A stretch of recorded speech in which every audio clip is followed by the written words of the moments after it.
So let's talk very briefly about pressure support versus pressure control mode. On a technical level, pressure control mode is either time or patient triggered, it is pressure controlled, and it is time cycled, right? Either the patient can trigger a vent or the ventilator will deliver X amount of breaths per minute. The ventilator delivers a set amount of pressure and it holds that pressure level for a set amount of time. Whereas in pressure support, it is only patient triggered, it is also pressure controlled, and it is flow cycled based off of basically a percentage of flow decay.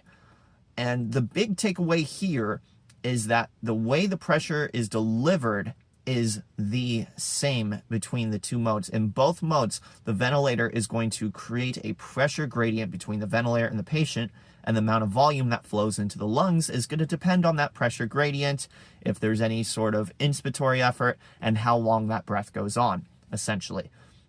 The reason why I bring that up is there seems to be a lot of confusion, especially among students, new RTs, new clinicians in general, regarding what the purpose of pressure support, or sometimes we call it CPAP mode, what actually the purpose of that mode is.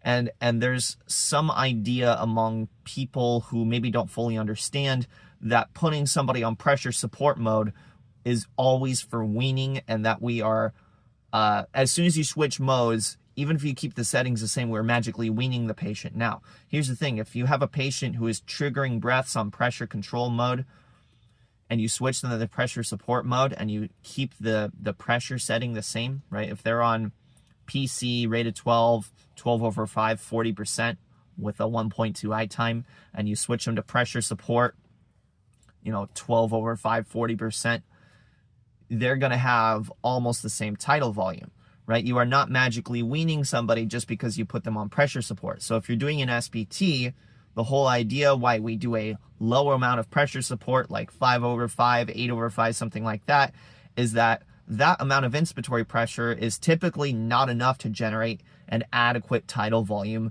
in and of itself. The patient is going to have some inspiratory effort to get a good tidal volume.